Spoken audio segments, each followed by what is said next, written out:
João. I'm here with Shaheen, and welcome to the first episode of I Build, Therefore I Am. Today we're joined by Willem, who has built Cartesi Cash. He was the winner of our latest online hackathon with his amazing solution. It runs inside a Cartesi machine, which handles deposits and withdrawals via portals, and the result is a fully functional Zcash that allows you to privately send wrapped ETH. He's here to talk about it and share the experience with you. But first, let's get to meet him. Remember to stick around for our Q&A because we'll be rewarding the best question of each episode with a swag kit packed with Cartesi goodies. So throw those questions in. Now, let's dive right in. And first questions first. How are you, Willem? Yeah, I'm doing great. Yeah, really happy to be here. So thanks for having me on. Yeah, thank you for joining. I think the first thing we want to know is for you to tell us about yourself. After all, the name of the podcast is I Build Therefore I Am. So tell us who I am. Who's Willem? Sure. Yeah, my name's Willem Holding. I'd say I'm a Web3 researcher and also a Rust developer.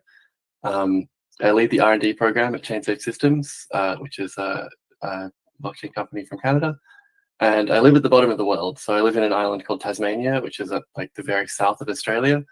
So like a long way away from a lot of the rest of the world. And I'd also say I'm a hackathon addict. That's like, I'm willing to admit that right up front.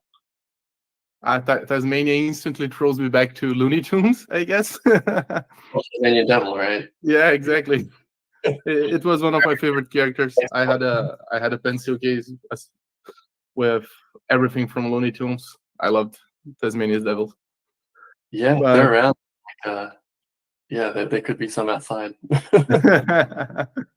Is it popular there as well? Do you mean, are there like a lot of people here? Yeah. Not a whole lot, maybe like 500,000 on the whole island. Oh, nice. It's like enough. It's a beautiful part of the world. I love it here. Yeah. Well, is it a cool place to live? What you do there in your spare time? How is it? Yeah, there's a lot of coast. So if you like surfing or diving, fishing, beaches, a lot of great stuff like that. Good hiking. Oh, wow. Yeah, it's beautiful. Really good food and wine. Yeah, Wow. I'm selling. Yeah, please do. So while you're not revolutionizing Web3, you're doing what? Hiking? Yeah, sometimes. I also have a little farm here in Tasmania, which I love. That's where I am right now. It doesn't look like this. This is fake, but I mean, it looks kind of like that. So yeah, I got some sheep and chickens and grow some vegetables, and yeah, that takes up like a lot of spare time. So that's like, yeah, quite a lot of the non-Web3 stuff. Oh, cool. That kind of sounds like Willem is like explorer in real life and also explorer in Web3 space is like everywhere. Sure, yeah. I was kind of curious, like whenever when you joined Discord, I saw your user Willem. How did you come up with that name? Does that also has some background adventure story or something? It kind of does. There's a little bit of a story. So when I was like quite young, I had this little like a plush toy wombat. I don't know if you know what a wombat is. It's like an Australian animal. It's kind of like a badger. It like lives in a little hole in the ground. Anyway, you can look up what a wombat is. So I had this plush toy wombat, and it was called Wallum. And then I can't even remember why. Like one day I was just signing up for like, it was like a Slack or a Discord or something. I was like, you know what? I'm gonna have a handle. I'm gonna be called Wallum. Anyway, and it's just caused like a lot of confusion really since then because it's so similar to my actual name. Like it doesn't provide any like anonymity at all. Like it's pretty obvious that it's you know. Oh man. I think yeah, I'm quite attached to it now. I think it's good that it does not create some anonymity in, depending of what you're going for, right? It creates your identity, and when you were like for our hackathon, the one that you won, we had those office hours where people could just hang out with us on Discord and bring questions. And at some time, one of our devs from the foundation came to me, hey, in Shaheen's office hours, there was a guy called Wallum. Do you know who that guy is exactly? And I'm like, yeah, he's a dev participating. I think he's just a dev participating in the hackathon. I think those were my words. and he turned to me and said, I met a Wallum in a few events, and if it's the guy I'm thinking of, it's not just a dev, man. It's far from being just a dev. So our expectations were very high with your product once we heard that. Oh, that's good And to you know. totally Yeah. delivered. Yeah, I remember meeting a few people from Cartesi at East Bogota. Yeah, Which exactly. were really good chats.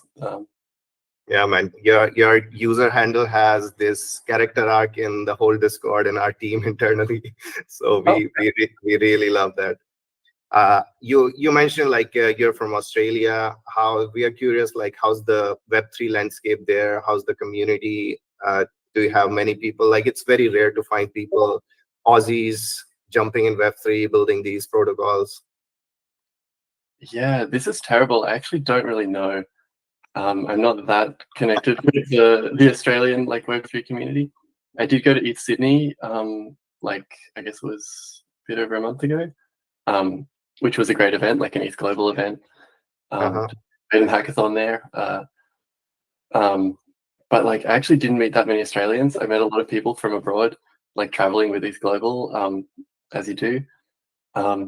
So yeah, I know there are like quite a few good Web3 devs in Australia, but I don't really know them personally, which is sad. So yeah, No. It's not sad. It's like you are single-handedly uplifting Web3 there. Yeah, I man. guess some really amazing work in the Starknet ecosystem in Australia, and You are the pioneer, man. You're the pioneer there. Trailblazer. but I'll say for Trail- Tasmania, That's I'll the give word. it to Tasmania. Rest of Australia, I don't really know yet. But how? Then tell us, how was your Web3 journey? Like, where did you start? What was the first thing that got your attention in the ecosystem? What made Willen become Wallum? Okay, that's an interesting one. So I was doing my PhD, I guess it was like around 2017, and like honestly, like not having the best time with it. Like I was like really struggling. And someone told me about Ethereum, so I guess that was my like first kind of introduction to like the idea of Web3. And like yeah, obviously got sucked into that rabbit hole a bit, but didn't really get into like Ethereum development that much at the time. And then yeah, I just kept kind of like tracking like lots of different projects in the space as they came up, and I got interested in a project called Holochain, which I think is still around. Like the company's called Holo and the protocol is called Holochain, and I got really interested in that and started contributing to their repos on GitHub. And then that led to me getting hired for their internship program, which was like a 4-month stay in Denver in their intern house, which was like an absolute blast. Had the best time. And then got hired out of that. So I ended up working for Holo, and that was my kind of intro into Web3, like working as a developer. So I got hired as a Rust developer there. And yeah, that was how I got into it. And then so I worked at Holo for like probably 2.5 years, I think, working on like really D-Web stuff rather than like cryptocurrency things. So for those of you who don't know, the protocol's a little bit like IPFS, I would say. And then, yeah, I finished my PhD while working for Holo. And then I left, worked as just a solo like contractor consultant kind of thing for a little while. And then I got hired by ChainSafe to found their R&D team, which was an amazing opportunity. Wow. So it's like, it's not just Hackathons Addict. It's also working full-time at ChainSafe, doing your PhD, everything all at once, all the time. How do you manage to work through this kind of load? What motivates you? How do you do everything all at once? How comes that this is possible?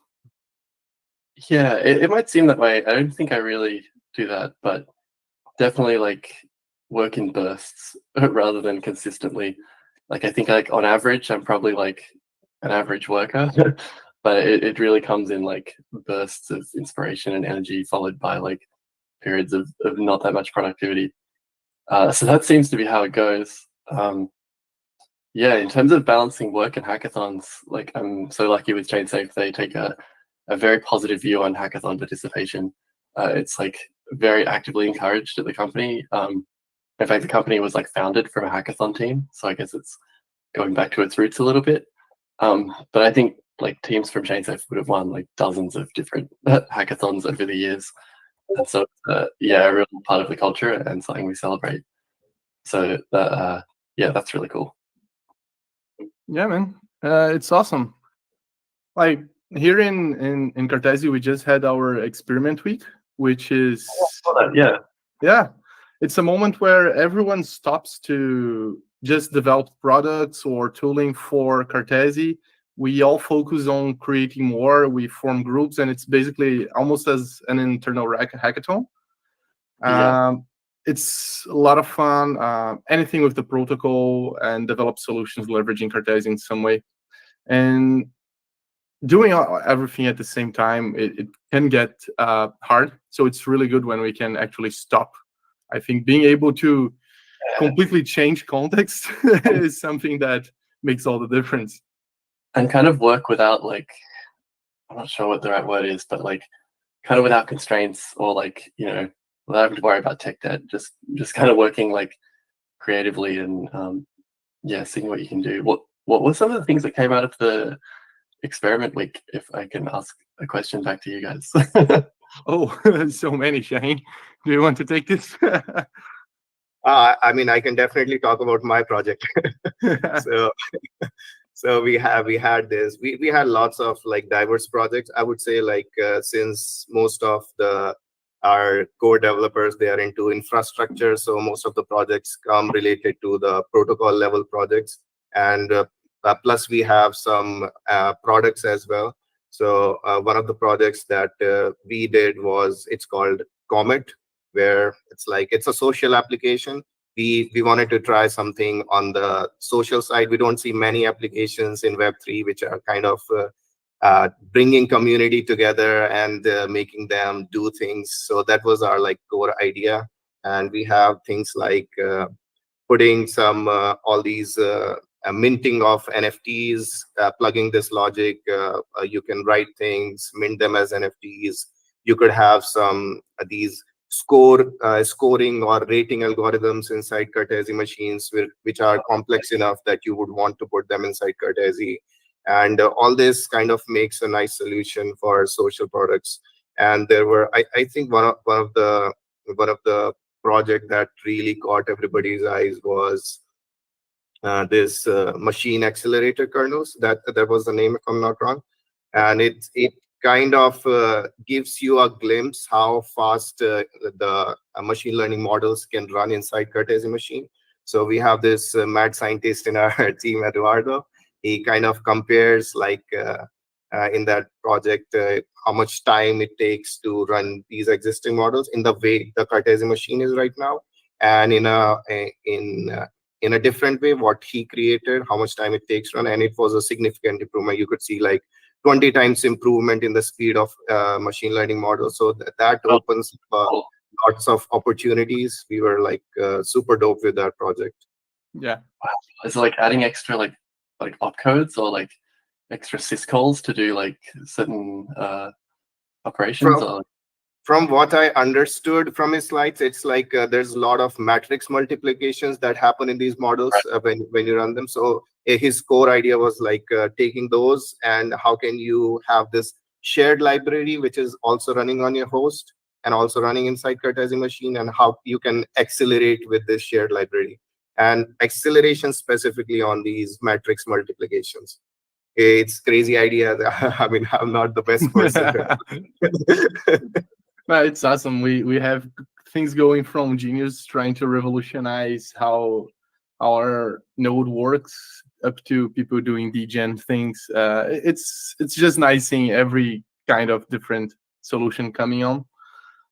By the way, you participate in lots of hackathons. Like, what are some of your favorite solutions that you have built so far? Oh, so my favorite hackathon projects that I've done? Yeah, exactly. Oh, yeah. Okay. So the one I did at Sydney was quite fun recently. Like we made an eigenlayer, like actively validated service. so that Ethereum validators could offset their energy usage. And if enough opted into it, then Ethereum would be net negative. That was a fun one to play with EigenLayer. I did one at the Consensus Online Hackathon, which was foolproof based. Like, I didn't use Cartesi because I didn't really know about it at the time. I used the OP stack. That was a classic like Game Boy emulator type one, and you could record your button inputs and then feed them as input to then prove a certain game state and then mint things around that. That was an awesome one. Yeah. That was super fun. It'd be so much easier with Cartesi than the way I did it as well. Like, but that was cool. And now you know. Now you know. yeah. We did one at ETH Bogota like a while back, which was like a bridge based on OP stack. So that did a foolproof over the sync committee protocol of Ethereum, which was pretty cool. It's now like been mostly superseded by like ZK based things that do the same thing. But at the time it was like actually pretty cool, and we ended up getting to build that out, which was awesome. Oh, the Pokemon one you mentioned, sorry, the Game Boy one that you mentioned. Yeah, I mean, I have it, a close solution to it, right, in Cartesi, which is Rives. Once again, Eduardo, this genius, he saw this tweet saying, if Ethereum is the world computer, how come no one managed to run Doom on it yet? So he basically compiled Doom to WASM, and in a way that he actually compiled the Cartesi machine to WASM in a way, and put Doom playing there, so you record every input and you can send the full log of the gameplay. And since then, this has been expanded for a full console on chain. So Rives.io, it's really fun, and your high score becomes an NFT, so you can share with people. It's really cool. Yeah, I did a similar thing. Yeah, like your high score in Mario, and there was obviously a Pokemon version because it's the best Game Boy game. Like, you could prove your ownership of a Pokemon, so you can prove that like you did the button inputs, you played the game. Like it was like the button inputs linked to a certain CPU cycle. Mhm. So you did a huge transcript of inputs, and that was essentially your proof. And then there was this thing that could basically reach into the ROM or the RAM or whatever it was and extract the data of the Pokemon in your party and then feed that into an NFT as well. Oh, this So is so cool. you had all the stats of like the Pokemon that you had as the first like slot in your party, and it could pull all that out. But I mean, the trouble is the transcripts got too large, so like you have to put in a lot of button presses to like catch Mewtwo, you know, like they were large to use as inputs, so it kind of became infeasible at that stage. But I'm sure there'd be a way to compress it. That's so cool, man. And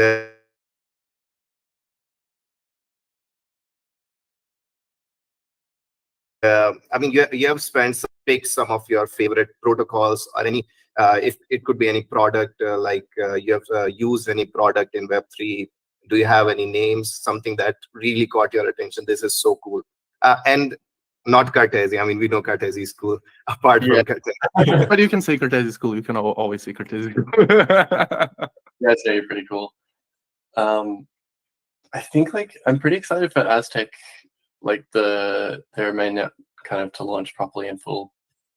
Like it's been a long time coming, it feels like, and it's going to be really great to see like the privacy applications that come out of that. I actually, I'm really excited about that in particular. I mean, other than that, I don't know what gets me excited. Yeah, I'm just gonna go with that. I think I'm excited for Aztec mainnet, and also all the ZK like VM stuff that's coming out now. Like I'm seeing the gains made by like Risk Zero and SP1 and Jolt, and like just the amazing gains they've made in the past like 12 months with ZK VMs. Like, yeah, that stuff's like incredible. That gets me excited. Yeah, I get this understanding, like you're more into applications and protocols who have some sort of privacy layer attached to it. I mean, the idea of Cartesi Cash also kind of comes from that. So this philosophy in mind to have these private transactions and have this kind of like a liberty for a user to have this privacy. So coming to our project Cartesi Cash, we would like to hear from you, like tell us about Cartesi Cache and how does that idea come into picture? Sure. Like how did I come up with the idea? Or Yeah. And about the solution also, if you want to explain what is Cartesi Cache for everyone who's watching and everyone who's listening. Yeah, for like the first time, people who are listening you first time, what is Cartesi Cache? Right. So it really is as simple as just taking a Zcash like state transition and making it into a Cartesi rollup. There really isn't that much more to it than that, like other than details. So the rollup just runs like not a full Zcash node, but one that's been like stripped down in much the same way that Optimism like stripped down Geth into like, I can't remember what it was called, tiny Geth or like mini, I think it was mini Geth. That just does like the barest minimum to basically process a transaction, update the state, and then I think it mined 1 block per transaction, which is also what I did in Cartesi Cache. And then wrappers around that to let it interact with the rest of the kind of Cartesi API, and that allowed it to do deposits and withdrawals and those types of things. So conceptually, pretty simple and definitely like a strategy that had been used before. So I was, when I came up with the idea, I was like pretty convinced it was like theoretically at least going to work, but I wasn't sure if it was going to be a huge headache and if I could pull it off in a week. But it did work out, which was awesome.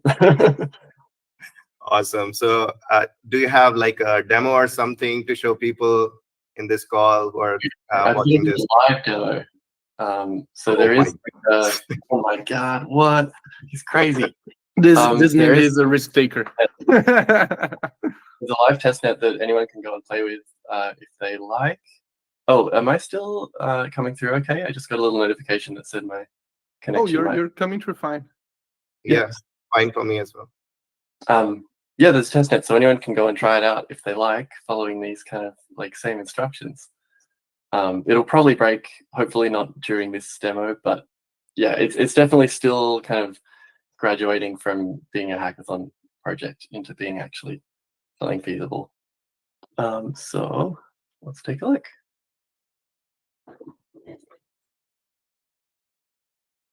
Is that no, screen 1, screen 2? Yeah. All right, how's it look? Okay, I can see it. Yep. Yeah, so this is the web interface or the bridge, I guess. When you're interacting with this, you're still interacting in like Ethereum land. But basically, using the Cartesi input box type stuff. I know the what's it called? The ETH deposit. I can't remember now. Anyway, the way you can deposit ETH into like Cartesi rollups, it uses that, and you can provide it with a Zcash address, which you have to have set up kind of prior with your wallet. You can literally just use this to deposit into the network. This is running on the Sepolia test network and works with MetaMask as you would expect. So here we're sending like a little bit of Sepolia testnet ETH into Cartesi Cache. And you can't see this if you are just playing at home, but I can kind of give you a little insight into what's going on behind the scenes in our hosted instances. So these are the logs from the Cartesi node, which is like running the thing, and hopefully soon, once it picks up this transaction on the testnet, it'll process it and apply a state transition. There it goes. Blink and you miss it. But anyway, that kind of process, that deposit operation from the L1, and we can probably see it better on this this other thing. So there's kind of two components to the system. There's like the Cartesi node itself, which runs the really stripped back version of Zcash, which is almost stateless. Like it's not entirely stateless because it still needs to store the nullifiers, but it's like state minimized, if you will. And then this is what I call the full node. So this is like what like stores the full state so that it can serve up the wallets. So when you connect with your wallet, you're connecting to this full node. I'm running several instances of this, and you can run your own instance locally if you want. And so you can see that this added a new U2XO. we deposited this this amount of like Ether essentially, and it got locked in the script at height 8. So that all kind of works. And if we open up our wallet and then rescan, so this is another thing. Like I only have this like shitty CLI wallet to demo with at the moment, but that's okay. It will kind of sync, which is also fairly slow at the moment. And yeah, we just kind of synced up to block 8, which was the most recent one we just saw was mined. And we can look at our balances, and I already had some deposited, but anyway, it went up. We successfully made a, oh, there's the amount that I deposited in our transparent balance. So yeah, there's, so I guess viewers might not be totally familiar with Zcash, but like you can have like a transparent balance, which is like not private. And you also have like a shielded balance, which can exist in several different pools. Cartesi Cash only supports the Orchard pool, which is the latest one. And so when you transfer around in your transparent wallet, like you're not getting any privacy, but you can do what's called a shield transaction, which takes that, like shields it, puts it in the shielded pool, and then you can transact from there privately. So you can run this shield command from the wallet, and this will like run one of these shield transactions, which will essentially this whole, it says error, but it actually worked. This is another thing I'm struggling with the wallets, which we can go into later. This like takes the whole Zcash transaction, bundles it up into an Ethereum transaction, sends it to the input box for the Cartesi app, which then like processes it, and then eventually updates the full node, which then lets the wallet resync.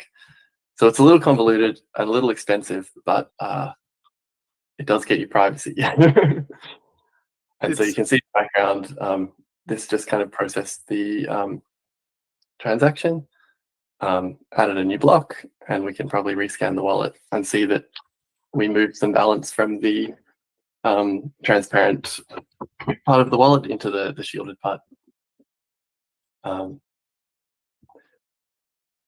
Yeah, so we've got another block now. You can see we're up to block 9. And we've now moved out of our transparent balance, and we've put everything into our spendable Orchard balance. So from there, we could send it to other wallets privately, or we could withdraw it back to L1. Wow, I love this, man. I don't know. I don't know if we ever told you this, but during the hackathon, when we were evaluating the projects, right, you asked to be the first one to present. Oh yeah, it was time zones. Yeah. Yeah.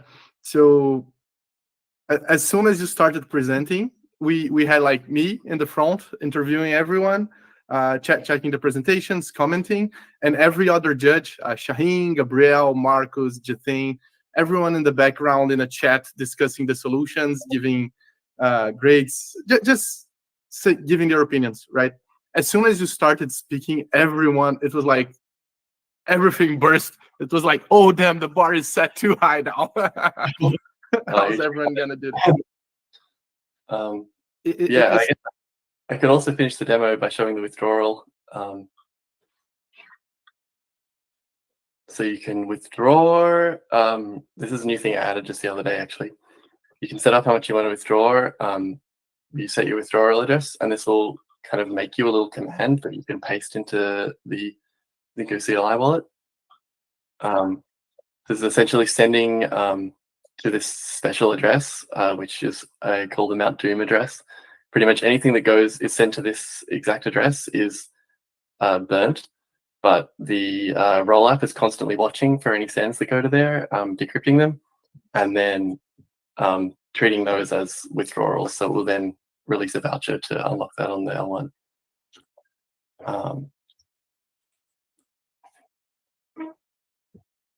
So again, maybe we can keep talking while this goes. It'll probably be quite slow. That's fair. But so we'll see how it goes. I can see that like you're hosting on Fly.io, which is one of our suggested ways of hosting our Docker container in the documentation, and you're already very, very familiar with the terms like vouchering, things like that. How's the journey as a whole for Cartesi, from Cartesi for you? You know, what was it like getting to know all these concepts, getting to know the tech, the stack, the suggested ways of building, of deploying, everything.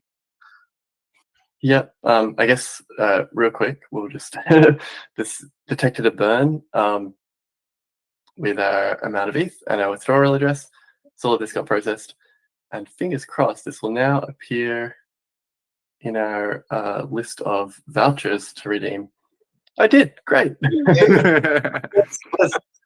So there's the one I just put through, and you can't execute this right away. This is something actually I'm not totally familiar with, but I think it needs to like wait until there's been some number of checkpoints before it will allow you to execute a voucher. I'm a little fuzzy on this. Yes. Exactly. Yeah, so we can do it right away in the demo. Maybe we can do it right at the end of the call. I don't know. Or yeah, you can at least see that the voucher was received with the right amount, the correct withdrawal address, and once there's been enough confirmations or whatever it is on the checkpoint, you can execute it and get the funds back. Yeah. So the emission of a voucher is basically the idea is that there is some time for anyone to raise a dispute about that transaction itself. So you have to wait for some certain epoch to finish and close before you can actually execute the voucher and finish the transaction communicating with the underlying chain. Yeah, cool. Yeah, but that's it. Whatever you just showed, I mean, there's only this voucher part that you have to execute, which is like on chain, but this completes the whole cycle of Cartesi Cash, if I assume correctly, right? Yeah, I mean, I guess like ideally you transfer in and then send it to someone else before you withdraw immediately. But yeah, that's basically it. Transfer in, transfer between people, transfer out. Like get privacy, but still hold ETH. Yeah. Cool. So I wanted to ask you, you're like this hackathon addict, like while building projects like Cartesi Cash, what do you have in mind? Like, because we come up with this thought process of builders, and there are builders who kind of look at the tracks, what are the hackathon tracks, and maybe how to maximize this whole prize money that we have in hackathon. So pick for multiple tracks, and there are builders who could also be thinking about how can I make this hack into something like a product or a protocol or something. So what's your thought process when you're building something like this? There's always this dilemma, right? Mainly with globals, I think it's like, okay, am I going for the prizes for the most amount of prizes, or am I going for like a solution that I can build on top of later and I can create something that I really want to do? Yeah. I mean, like, I think with a hackathon, like, I'm always going for the win. Like, like, I wouldn't do something that was boring. Like, I'm always trying to do something like protocol level usually, rather than like kind of applications, which normally seems to be good. Like, I think most judges like appreciate that kind of thing because they're often, protocol developers as well. Yeah. Something interesting, like something that like captures the maybe shows off a kind of new way to use a protocol or like some new extension to a protocol. But generally, not an application. The Pokemon one was an unusual, different thing. But yeah, like I normally wouldn't be thinking to build after. Like I know a lot of people are doing hackathons to kind of kickstart like a company or a project or something like that, which is not what I'm interested in, really. But like, yeah, we've had a few hackathon projects that have become like internal projects for ChainSafe that have gone on to get like significant grant funding, and that's been amazing. Awesome. We normally don't realize how cool something is until like we've done the hackathon, if that makes sense. It's actually impressive that you have this thought process, because this is not something that was in my mind up until I started judging hackathons. When I started judging, I started realizing how much it's valuable to have integrations with other protocols, how much it is to do how incredible it is to do something in the protocol level. It does show not only the potential of the protocol and the track that people are in general pursuing, but it also shows that it's actually capable of being a part of the ecosystem, right? Because that's what it proves. It proves that it works in tandem with everything else. So that's why it's Yeah, so cool. right. Actually, yeah, like that seems to be like one of the consistently like good things you see at hackathons. Yeah, but For so in general, your thought process is more, and even for Cartesi Cash, it's more what can I integrate it with something I know already. It's not something like you just wake up in the morning and you have hey, I have this crazy idea for the hackathon, let's do this. Yeah, it very much like how can I play to what I know about already? So when I saw the Cartesi hackathon, I definitely knew I wanted to participate. Because I've done a bunch of stuff with like full proofs and those types of things before. So that was like a no-brainer. I was like, all right, I'm gonna enter. And Yeah. I was doing work on Zcash at the time. So it was like these two things were in my head, but like completely separate. And it just definitely came to me at one point, I think super late at night. I was just like, oh yeah, we'll just put those together. And then I was like, oh my god, that's definitely gonna work. I was up like quite late, just like trying to think of every way it couldn't work, or like every kind of like detail. Like I was like, how are the withdrawals gonna work? Like, is that even possible in a shielded pool? But like after a couple of hours, I was like, I think I've covered everything. I think this is it. Not just a click; it's a full brainstorming session and a whole process going on. Yeah, it was in this case. It's definitely like you have to understand this whole picture of withdrawals. It's not just an easy process like you do in Ethereum. Like when you are in a single chain, when you go to a roll up, then you have to understand the whole process. But I was curious to ask you, like, what did you find good about Cartesi that you saw like Cartesi Cash would be a good fit for something to build on Cartesi? Something from the technology perspective, what makes it tick? Sure. Yeah. So I think I said previously, like I'd worked on OP Stack quite a bit, which is like you're pretty much running like bare metal, right? Like you're building stuff like with like targeting MIPS architecture, and like you don't really have anything else. Like you have some syscalls to like interact with the host, but like that's pretty much all. And so like it was just so fun developing for the Cartesi machine, just being able to like bring all my Rust like crates that I normally like to use and not have to worry about just like, can I build it for bare metal? Like, can it got all this work? There are a few things that needed patching actually, as I recall, but it wasn't too painful. And like in the very early version, like I literally just took the Zebra Zcash node, almost did nothing to it, and just built it and tried to boot it up in the Cartesi machine, and it fucking worked. Like I was like, what? Like it because it was writing to the file system, like it created like an LNDB, or I can't remember, anyway, one of those key value DB things like persisted to a file, and that all just worked. I was like, this can't be right. This can't be happening. But anyway, apparently just supported all that stuff. So like really early on, like this was obviously not a good way to actually solve the problem, because it kind of blew out of the constraints of the machine pretty quickly. But yeah, literally the Zebra Zcash node almost worked immediately, which was crazy. It's pretty much like using a Linux environment and running like porting libraries here and there and just compiling it into this RISC-V emulator that we have. I find it So it so fulfilling when things just run, they just work. Oh, and that's a great feeling.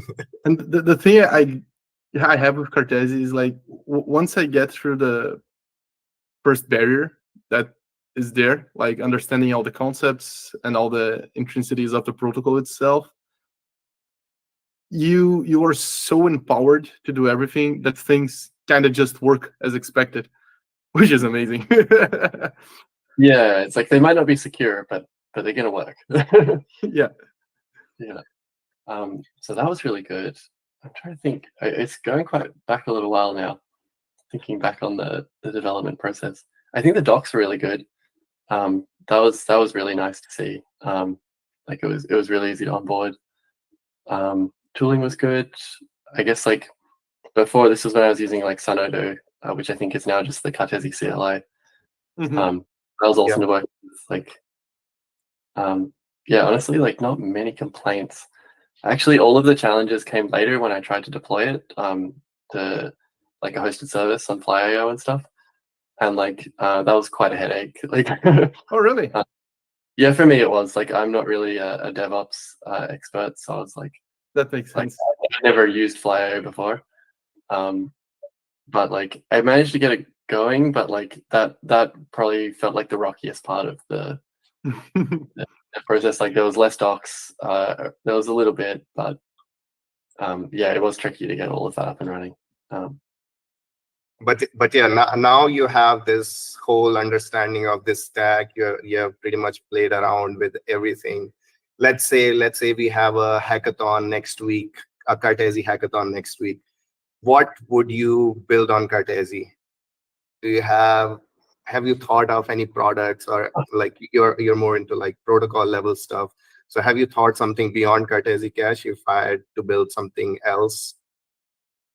I thought a little bit, like still in a similar vein. So like I think you could apply the same principle. Like you could take any state transition that's been developed for any other system, and then like turn that into a Ethereum rollup, which would be cool. So then I guess it's just thinking about what things like actually offer something new and useful. I know there is a protocol I was looking at lately called like Namada, which is quite interesting. It's pretty similar to Zcash. It's a fork of their shielded pool, but it supports like multiple assets and like swapping between assets. So if you did a rollup using that, you could deposit, in theory, like any compliant token, and have them all held in the same shielded pool rather than just ETH. Oh, wow. I think that would be a really cool project, and that might be the future of Cartesi Cash if it continues. I think because that would just be so much more useful. So it would be a pivot from Ether to ERC20 in a way. I think it would support all. I think you just have like any. Like, I think every token in it just needs some kind of token identifier. Oh, cool. And you could just have as many as you wanted, as long as they had like some kind of unique identifier. Yeah, it looks like a really cool protocol, cool project, and definitely one that could be Cartesiized for sure. Yeah, I've been thinking about some sort of a solution if we could have something around, like if somebody wants to hide their shield, their NFTs as well, those kind of things, if that's possible. I think that would open up a lot more application ideas. Yeah, right. And you definitely have to have that ability to swap within the shielded pool. So like, for example, being able to like sell an NFT to someone else, but it all still remain inside the shielded pool. Okay. Yeah, that kind of stuff would be pretty epic. I'm just writing down here that we have to organize another hackathon so we can see you pull off this solution as well. Or someone else can take it, right? Like that could be a fun thing. Another, I don't know. What are other state transitions that are out there that are interesting? You could steal the one from Solana, I guess, like, and then just get access to a bunch of like dApps from that. You could probably take any like Polkadot parachain. Yeah, all kinds of things. But yeah, it like I guess this is why I settled on Zcash in the first place. I was like, what really adds something of value here? And I guess like I guess Tornado Cash had recently been taken out of active kind of service when I was thinking about this, so there was a bit of a gap to fill. Anyway, I don't want to think about that too much as a developer of a privacy protocol right now, but yeah.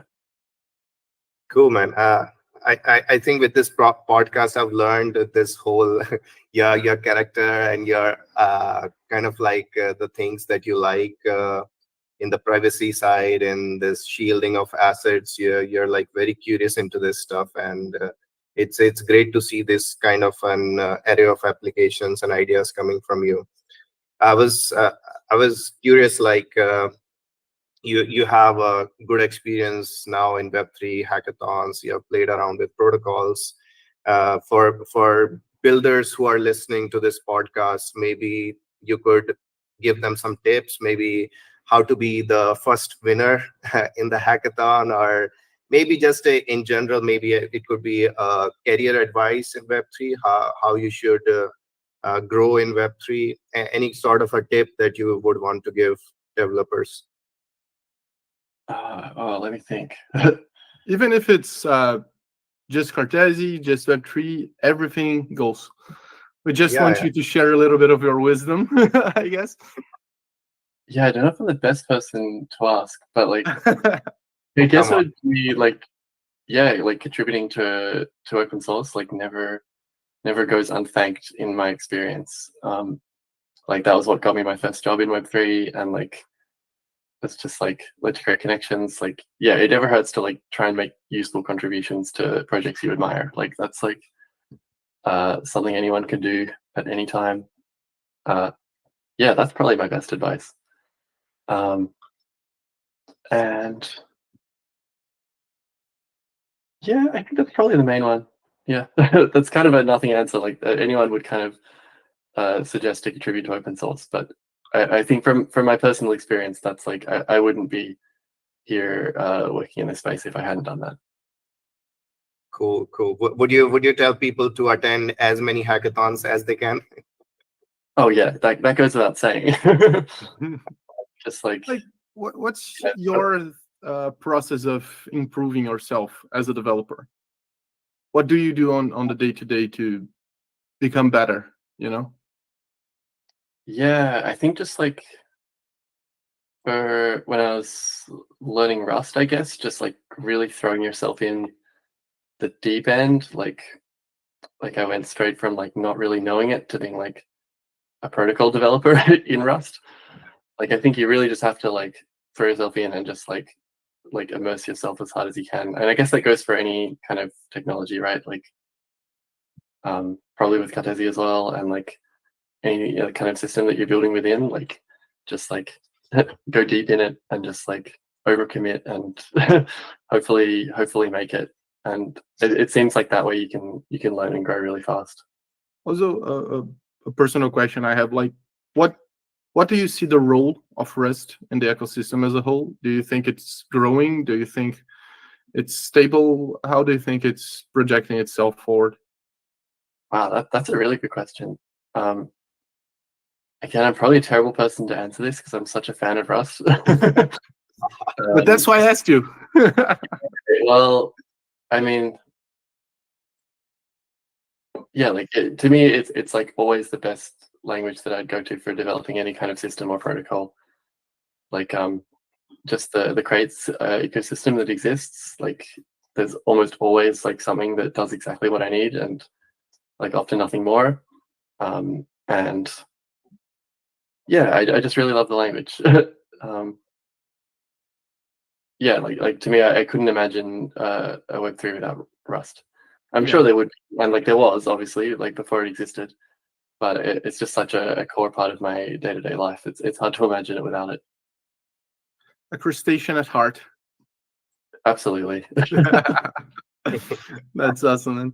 So we do have some questions that people sent in the chat, if that's okay to answer them, right? Yeah, go ahead. The first one is from Osman. It came from Unlonely Chat. How can we improve the UX in sending input transactions to be more fluid, seamless, without a lot of wallet allowance requests? I think this is directed towards Zcash itself, I guess. Yeah, this is a great question, and like kind of highlights like a design choice that I made in the protocol. And so yeah, you saw with the deposit, like you're obviously interacting with the wallet, or you're interacting with MetaMask, like your Ethereum wallet. But when transacting, like from the Zcash wallet, you notice you weren't sending any Ethereum transactions, despite them actually taking place, right? Like any state change you make to your Cartesi rollup needs to have like an associated Ethereum transaction. And so I actually have like a node which is like taking the transactions that come from the Zcash wallet. It pretty much hijacked the mempool thing that exists, and instead just takes the raw transactions and resubmits them as Ethereum transactions. So behind the scenes, there's a funded wallet that's like basically bankrolling everyone's transactions. And that was a design choice. So like, if this were an actual network and I wasn't just paying for it with testnet ETH, like you'd be taking fees from each of the transactions, and then you'd only be relaying them if you were going to be compensated in fees, like a little bit like a sequencer in a normal rollup. And that seemed to be a good way to kind of improve the UX. So like, I guess a kind of summary answer to that would be like, if you can like relay the transactions on someone else's behalf and take a fee, then you can avoid a wallet interaction, which is kind of cool. We just had a solution for gasless transactions in the experiment week, actually, which would be pretty fun to integrate it with, right? Yeah, I'm actually thinking that now this is like, in a way, it's a kind of weird Zcash like account abstraction. I never thought about it that way, but it's kind of what it is. Yeah. Yeah, this is cool. Okay, so for the next question, we have a two-parter one. The first is, what is private and what is not private in Cartesi Cash? Like, are deposits and withdrawals private or just transfers inside the rollup? Yeah. And the second question, the second part of the question is, how do you feel about the regulatory landscape for these privacy developers? Is that something that worries you in general? So, oh yeah, great questions. So the deposits and withdrawals like absolutely take place in the clear. When you're depositing, you're like sending like from your Ethereum wallet to your transparent Zcash address. So in that transaction, you're linking like both the fact that you're using the protocol and the fact that you're linked to that specific transparent address. It's only once you perform a shield transaction, like from your Zcash wallet, that things become private after that.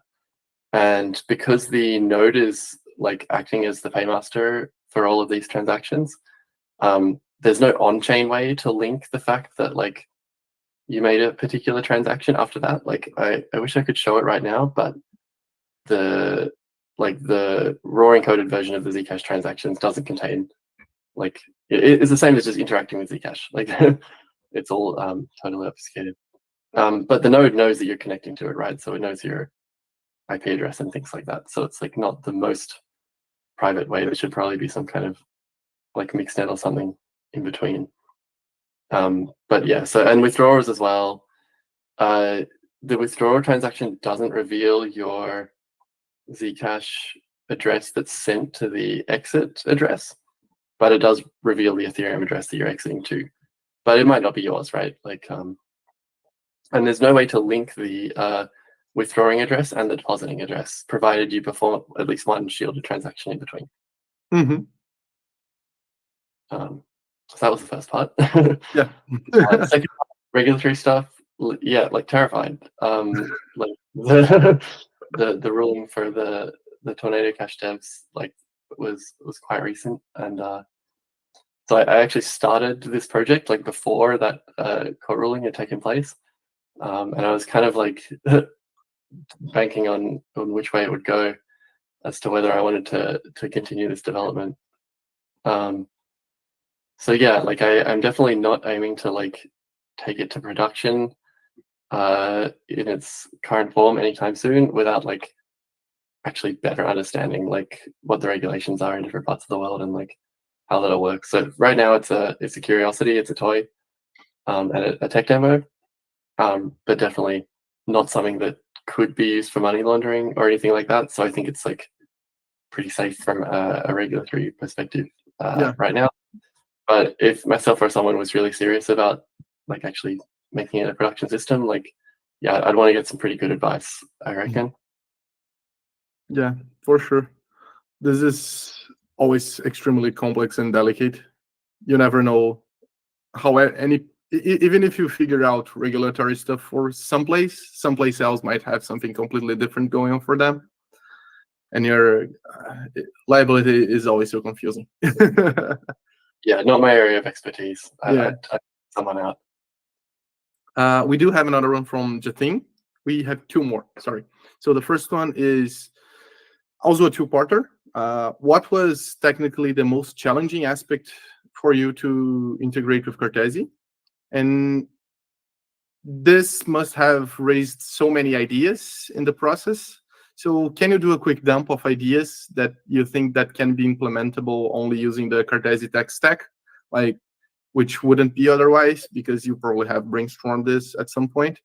And yeah, anything that you came up before coming up with Cartesi Cache.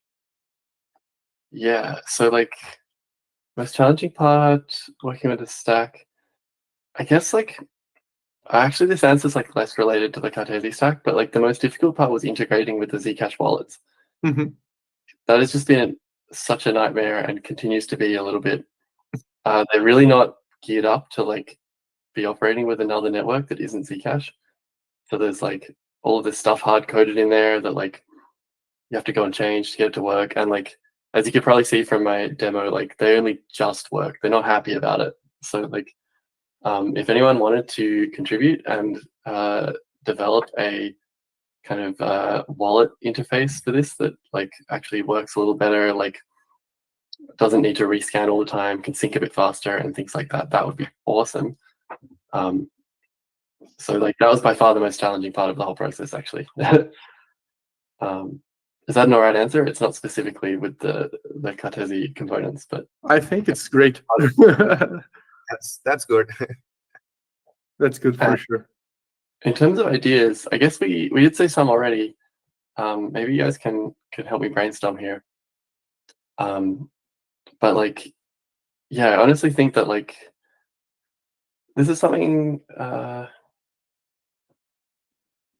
that like I was kind of thinking about. Like, it's such a great way to reuse like existing code bases that like so much effort has gone into. Like, they may have even been audited. Like, these things are like known to be secure. Like, yeah, like the Zcash protocol, or like, you know, the Ethereum virtual machine. Like, all of these things have had like years of development, and then yeah, you can just come and wrap them up in a Cartesi API and then like redeploy them somewhere else into systems that have like quite different properties to where they were designed for, and be fairly confident, I think, that they're still going to work and be secure. And like, that's so cool.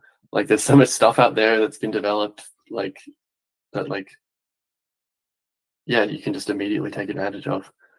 Yeah. Do either of you have any ideas about things like this? I was thinking So, like, just going back to what you said, you mean like wrapping up anything that you did only VM inside the Cartesi virtual machine specifically?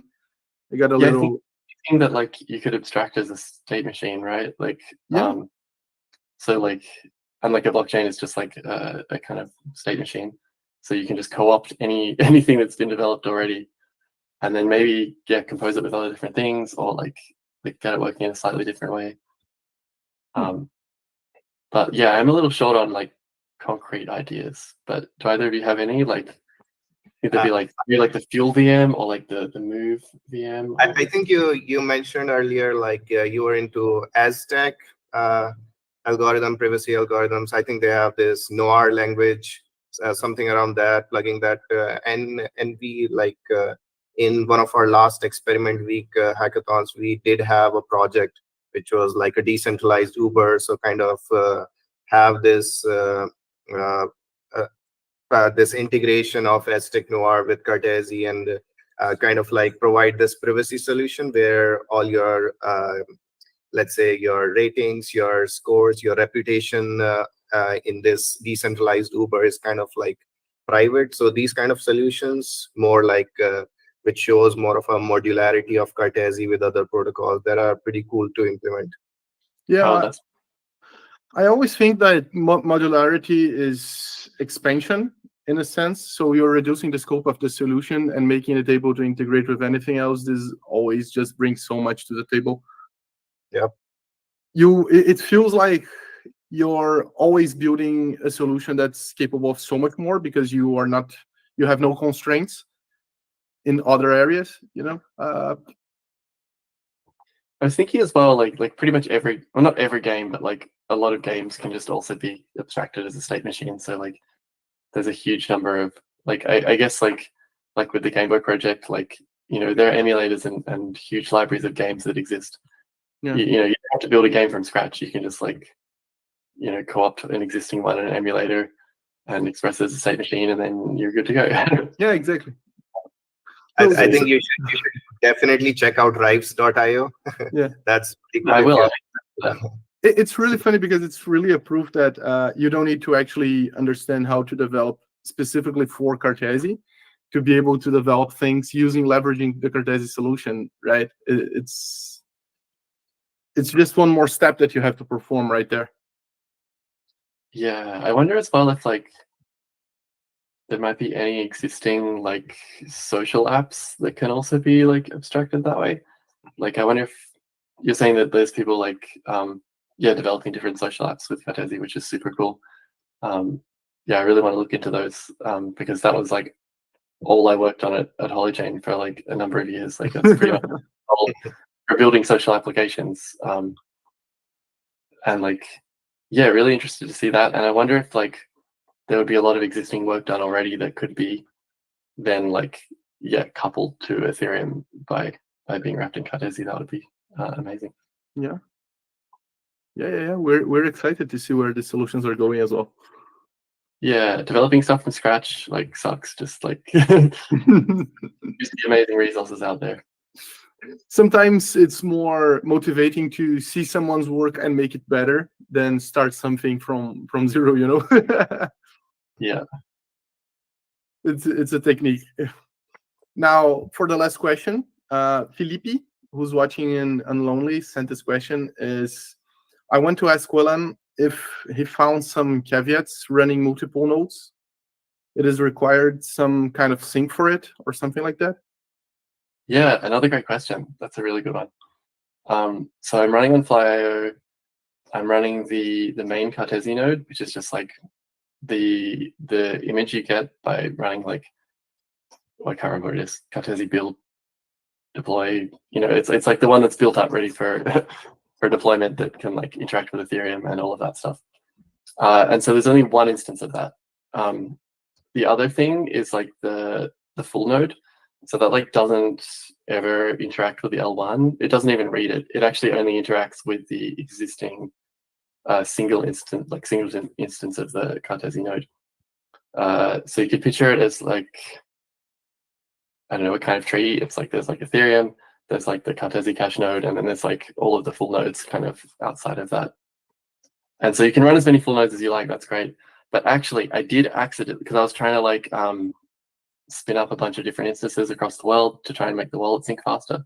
I did accidentally spin up 2 instances of the Cartesi node itself, like the one that interacts with the L1, and that was chaos. It really messed everything up. So I don't know if you can do that. I don't know if it's safe to do so. But in my experience, it caused a whole bunch of issues. Even accidentally spinning one up for like a few minutes and then taking the other one down, it was no good. So yeah. Yeah, that's awesome. We do have no more questions, but we do have 2 comments that I would really like to share with you in here. The first one is from Felipe from the foundation. Okay, he says, Wallum, I definitely expect you in the next experiment week. You'll find great adversaries. So you have a formal invitation there if you have time and energy while we're hosting our next experiment week to participate. That's great. You know. And Marcus said, please team up with me in the next experiment week so we can create some Pokemon-inspired app. I'm a huge Pokemon fan, so yeah, sounds cool. Yeah, that's awesome, man. So just to recap, we talked here with Wallum about his developer journey, about his solution as a whole. Thank you so much, Wallum, for your participation. Thank you for taking the time. It has been really fun for me. I hope it was fun for you as well. If you want to give any closing remarks, something you want to say to the community, to everyone who's watching. Sure. Yeah. Firstly, you're so welcome. Like, this has been a really nice chat. Really enjoyed it. And also, like, yeah, I don't know what it is about the Cartesi like organization, but everyone I've met from there is just like so friendly and lovely and cool. So like, yeah, whatever you're doing, you're like just loving it. It's really enjoyable to kind of interact with you guys. This is awesome, man. Thank you so much. made my day. Yeah, exactly. It was such a pleasure to talk to you, man. And I mean, like I get inspired with all these solutions and whatever you're building. So thank you so much for giving your time. Have a good day, man. We really appreciate it. So just before ending the stream, I want to say some little things here. Please, community, send in messages here, YouTube, on Lonely, X, post everywhere, join our Discord and talk to us about what is the next project that you want to see in the following episodes, right? Join our Discord, talk to us. We're fun. And check out the DevEd seed grants. So just like Wallum, you can get to up to $5,000 funding for a project. We are there to help you, give you mentorship if you need, and even go forward into bigger things with CGP funding up to $50,000. So do that. It's a very good experience in your developer journey to be able to get more familiar and then develop cool stuff in Cartesi. All right. This was I Build, therefore I Am. Keep building and pioneering the world of Web3. Thank you so much, everyone. Keep Bye-bye. Bye-bye.